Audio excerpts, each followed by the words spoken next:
अंडे की खेती। कविता और मोहन नामक दो पति पत्नी बाजार में अंडे बेचने का काम करते थे। अंडे बेचने का काम उनका पारिवारिक काम था। पहले मोहन के पिता बाजार में अंडे बेचा करते थे। उनके बाद अब मोहन और कविता ने मिलकर इस काम को अच्छे से आगे बढ़ाया था। मोहन के पास बहुत सारी मुर्गियां थी, जिस कारण उसे कभी भी बाहर से अंडे मंगवाकर बेचने की जरूरत नहीं पड़ी और उसको अच्छा खासा मुनाफा होता था।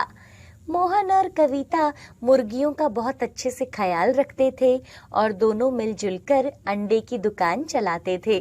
मोहन की माँ उनके बच्चों के साथ घर पर रहा करती थी। एक दिन मोहन देखता है कि उसके दुकान के पास एक और अंडे की दुकान खुल गई है। अरे कविता, वो देखो, किसी ने अंडे की दुकान खोली है। हाँ, लेकिन इनको गांव में तो मैंने पहले कभी नहीं देखा। लगता है गांव में नए आए हैं। चलो, हमें क्या, हमारे ग्राहक हमेशा हमसे ही अंडे लेते हैं और आगे भी हमसे ही लेते रहेंगे। वो अंडे की दुकान मदन नामक आदमी की थी, जो कुछ समय पहले ही अपनी पत्नी के साथ शहर से आया था। मदन देखता है कि सभी लोग अंडे लेने सामने मोहन के पास जा रहे थे और उसके पास कोई भी अंडे लेने नहीं आ रहा था। लगता है मुझे कुछ करना होगा ताकि लोग मुझसे ही अंडे लेने आए। मदन अपनी दुकान के बाहर 5 रुपए के 2 अंडे लिख देता है और बाजार में घूमते हुए लोग जब उसे देखते हैं, अरे भाई, वो अंडे वाला 5 रुपए के 2 अंडे बेच रहा है और मोहन तो 5 रुपए का बस एक ही अंडा बेचता है। चलो चलो, आज इससे ही अंडे लेते हैं। सस्ते अंडे देखकर सभी लोग मदन से अंडे खरीदने लगते हैं। शाम होने तक मदन के सभी अंडे बिक जाते हैं, जिस वजह से बहुत ही कम लोगों ने आज मोहन से अंडे खरीदे थे। अरे, आज तो बहुत सारे अंडे बच गए हैं। इस नए अंडे वाले की वजह से आज हमसे बहुत कम लोगों ने अंडे खरीदे हैं। अरे कोई बात नहीं कविता, काम में तो ये सब चलता रहता है। रात होने पर मदन अपनी पत्नी के साथ बैठकर पैसे गिन रहा था। आज तो अच्छी कमाई हो गई। सस्ते और मुफ्त की चीजों के पीछे लोग पागलों की तरह भागते हैं। लेकिन इतने सस्ते अंडे बेचकर हमें क्या बचेगा? अरे, मैं तो 5 रुपए में 3 अंडे भी बेच सकता हूँ, क्योंकि मैं बाजार से पुराने अंडे ले आता हूँ जो मुझे बहुत सस्ते मिल जाते हैं। तुम्हारी ना इन्हीं हरकतों की वजह से हमें अपना गांव छोड़कर यहाँ आना पड़ा। अब तुम यहाँ पर भी गलत तरीके से काम करोगे। अरे, सही रास्ते में कुछ कमाई नहीं होती। वैसे भी मैं बस अंडे ही तो खरीद कर बेच रहा हूँ। और वो वहां से उठकर चला जाता है। अगले दिन मदन और मोहन दोनों अपनी दुकान खोलते हैं। सभी लोग मदन के बजाय आज मोहन से ही अंडे खरीदते हैं। एक आदमी मदन के पास आता है। आइए बाबूजी, कितने अंडे दूं आपको? अरे, मैं कल यहाँ से 10 अंडे लेकर गया था। उसमें से 5 अंडे तो खराब ही निकले और बाकी के 5 अंडे ये लो और मुझे मेरे पैसे वापस दो। अरे बाबूजी, शायद गर्मी से खराब हो गए होंगे। आज तक मोहन भाई ने मुझे एक अंडा भी खराब नहीं दिया। सस्ते के लालच में मैं यहाँ गया था। और मदन उसके पैसे वापस कर देता है। इसी तरह बहुत से लोग मदन के पास आते हैं और उसे बहुत खरी खोटी सुनाते हैं। अब सभी मोहन से ही अंडे खरीद रहे थे और शाम होने से पहले ही उसके सारे अंडे बिक जाते हैं। देखा कविता, आज हमारे सारे अंडे बिक गए। तुम बेवजह ही परेशान हो रही थी। दूसरी तरफ मदन से किसी ने भी अंडे नहीं खरीदे। जब तक ये मोहन यहाँ अंडे बेचता रहेगा, तब तक मेरे से कोई अंडे नहीं खरीदेगा। मुझे इसका कुछ न कुछ करना ही होगा। रात होने पर मदन मुर्गियों के घरों में आग लगा देता है, जिस वजह से मोहन की सभी मुर्गियां मर जाती हैं। अरे, यहाँ आग कैसे लग गई? मैं थोड़ी देर पहले ही तो मुर्गियों को दाना डाल कर गया था। इस हादसे के कारण मोहन और उसके परिवार को बहुत बड़ा झटका लगा था। कविता, ये हमारा पारिवारिक काम था। इसके अलावा तो मुझे और कोई काम नहीं आता। अब हम क्या करें? क्यों ना आप बाकियों की तरह बाहर से अंडे लाकर बेचो। नहीं कविता, अंडे की स्वच्छता के कारण ही लोग। तो अब हम क्या करेंगे? ऐसे ही सोचते सोचते बहुत दिनों तक वो अपनी दुकान नहीं खोलते और इसका फायदा मदन उठाता था। वो अब अंडे तो अच्छे लाता था, लेकिन महंगे दामों पर बेचता था। मजबूरी में लोग उसी से अंडे खरीदने लगते हैं। दूसरी तरफ जहाँ मुर्गियां रहती थी, वहाँ बहुत से पौधे उगने लगे थे। कविता, तुमने ये किस चीज के पौधे लगाए हैं? मैंने तो यहाँ कुछ भी नहीं लगाया, ये खुद ही उग गए हैं। न जाने क्या उग रहा है यहाँ। मोहन अपनी मुर्गियों से बहुत प्यार करता था, इसलिए वो पूरा दिन वहीं बैठा रहता था। आप कब तक घर पर ऐसे ही बैठे रहोगे? माँ जी की दवाई और बच्चों के स्कूल की फीस भी तो देनी है। तुम चिंता मत करो, मेरे पास जो पैसे हैं मैं कल बाहर बाजार से ही अंडे खरीद लाऊंगा। वो मदन अंडे वाला लोगों को बहुत महंगे दाम पर अंडे बेच रहा है। सभी लोग मेरा इंतजार कर रहे हैं। अगली सुबह जब मोहन अपनी मुर्गियों के खेत में जाता है, तो वो देखता है कि सभी पेड़ पहले से बड़े हो गए हैं और उन पर कुछ अंडे की तरह दिखने वाला फल लगा हुआ था। ये क्या हो सकता है? वो उसे जब पौधे से तोड़कर देखता है, अरे ये तो बिल्कुल अंडे जैसा है। अंडे जैसा नहीं, ये अंडा ही है। अरे ये आवाज कहाँ से आ रही है? हम सभी जादुई पौधे हैं जो तुम्हारी मुर्गियों से बने हैं। ये सभी अंडे असली हैं। पौधे को बोलता देख वो घबरा जाता है। क्या क्या ये खाने लायक है? ये बिल्कुल वैसे ही हैं जैसे पहले हुआ करते थे, और हम मुर्गियों की तरह ही रोज तुम्हें अंडे दिया करेंगे। मोहन वहां से कुछ अंडे तोड़कर घर लाता है और उन्हें उबालकर खाता है। कविता, तुम भी ये खाकर देखो। ये तो वैसे ही अंडे हैं जैसे हमारी मुर्गियां दिया करती थी। मोहन कविता को सारी बात बताता है और वो खेत से सभी अंडे तोड़कर अपनी दुकान पर बेचने लगता है। मोहन को देखकर सभी लोग वापस उसी से अंडे खरीदते हैं और मदन के पास से कोई अंडे नहीं लेता था। अरे ये फिर से आ गया, लगता है ये मुर्गियां ले आया होगा। आज रात उनका भी काम तमाम कर दूंगा। रात होने पर मदन फिर से उसी खेत में जाता है। अरे यहाँ तो कोई मुर्गी नहीं दिख रही, इसने तो यहाँ पौधे लगा रखे हैं। तभी मदन को पौधे अपनी शाखाओं में जकड़ लेते हैं। अरे अरे ये क्या है? अरे कोई मुझे बचाओ। तभी वहां मोहन आ जाता है। मदन, तुम यहाँ क्या लेने आए थे? घबराहट में मदन मोहन को सारी बात बता देता है। मुझे माफ कर दो मोहन, मैंने ही तुम्हारी मुर्गियों के घरों में आग लगाई थी। मुझे माफ कर दो, मैं तुम्हें अपनी शक्ल कभी नहीं दिखाऊंगा। मोहन के बोलने पर पौधे उसे छोड़ देते हैं। मदन दुम दबाकर वहां से भाग जाता है और अपनी पत्नी के साथ गांव छोड़कर वहां से वो चला जाता है। इसके बाद मोहन और कविता का काम अच्छे से चलता रहता है। मोहनपुर गांव में तुकीराम नाम का एक गरीब किसान रहता था। वो अपनी बीवी राधा और एक छोटे बेटे के साथ रहता था। धन संपत्ति के नाम पर उसके पास एक छोटा सा खेत था, जहां वह मटर की खेती किया करता था।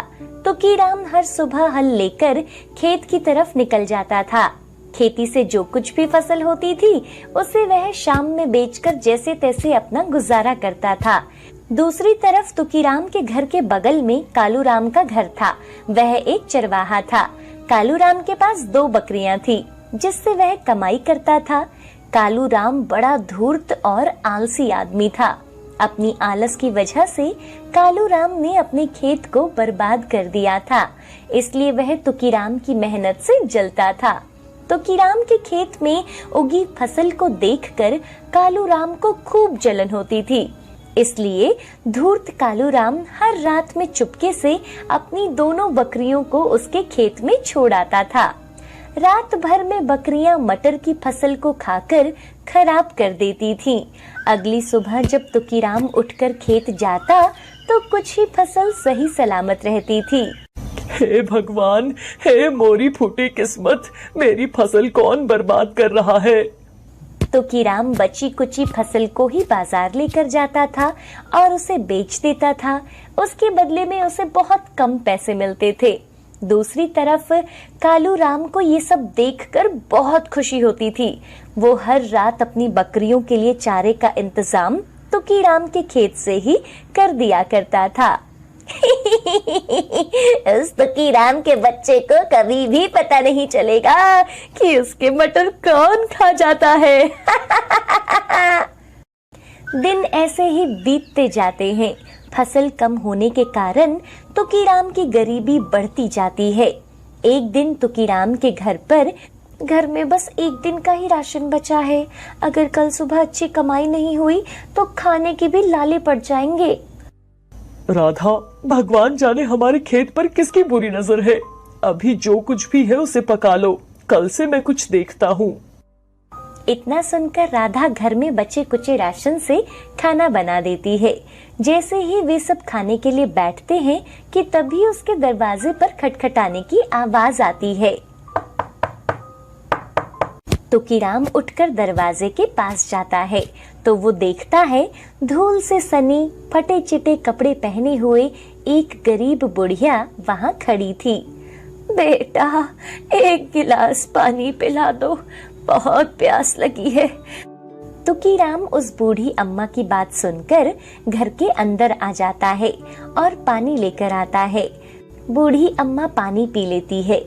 उसके बाद वो कहती है, बेटा, अगर तुम्हारे घर में कुछ है तो इस गरीब बुढ़िया को एक सूखी रोटी ही दे दे, भूख से चला भी नहीं जा रहा है।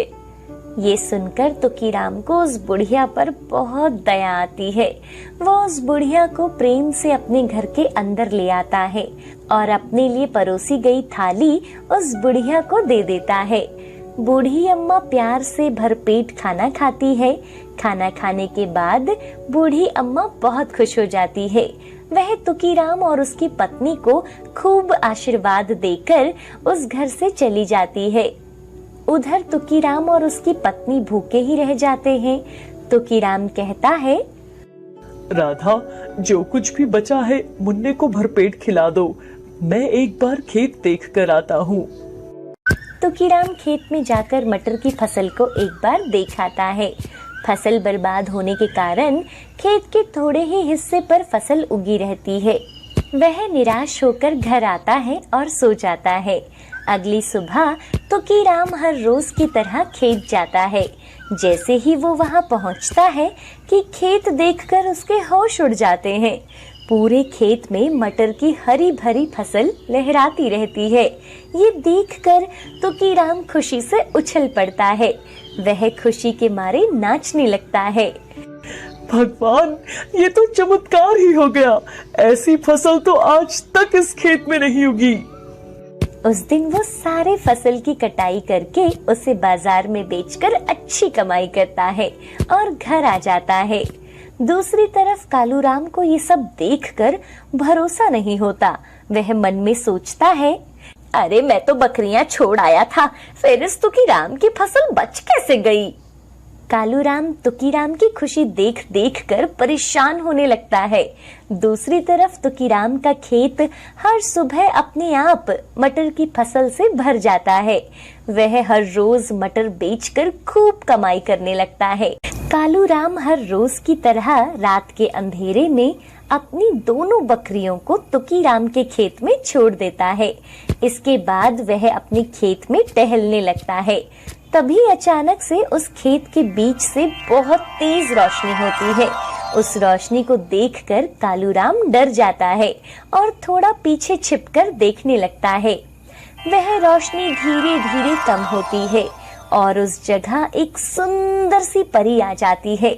वह परी अपनी जादुई छड़ी घुमाती है कि तभी उस छड़ी से गोल गोल मटर के दाने निकलने लगते हैं। वो सभी दाने हवा में उड़ते हुए पूरे खेत में फैल जाते हैं और देखते ही देखते जमीन के अंदर चले जाते हैं। उनकी जगह पर खूब सारे मटर के दानों से भरी लताएं उगाती हैं। उन फसलों के बीच वह परी खुशी से नाचने लगती है। ये सब देखकर कालू राम को अपनी आंखों पर भरोसा ही नहीं होता। उसके मन में लालच आ जाता है। वह परी से छिपकर उसकी छड़ी चुराने का मन बना लेता है। परी अपने नाच में मगन थी कि तभी कालू राम खेत के बीचों बीच आ जाता है और वहां रखी जादुई छड़ी को लेने की कोशिश करता है कि तभी वो छड़ी उड़कर परी के हाथ में चली जाती है। कालू राम की हरकत देख परी काफी गुस्से में आ जाती है। वह कालू राम के बारे में जादुई शक्ति से सब जान जाती है। अच्छा, तो वो धूर्त तू ही है जो भोले भाले तुकीराम की फसल बर्बाद करता है। तुझे मैं जादू से पत्थर बना दूंगी। परी मंत्र पढ़कर उसे पत्थर बना देती है। उस रात न जाने तुकीराम भी अपने मटर की फसल की सच्चाई देखने के लिए खेत पहुंचता है। वह परी को ये सब करते हुए देख लेता है। मैंने सब देख लिया है जादुई परी, तुम्हारा बहुत बहुत शुक्रिया।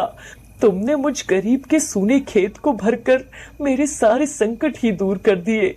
पर कालू राम मेरा पड़ोसी है, उसे माफ कर दो। आप उसे पहले जैसा फिर से बना दो।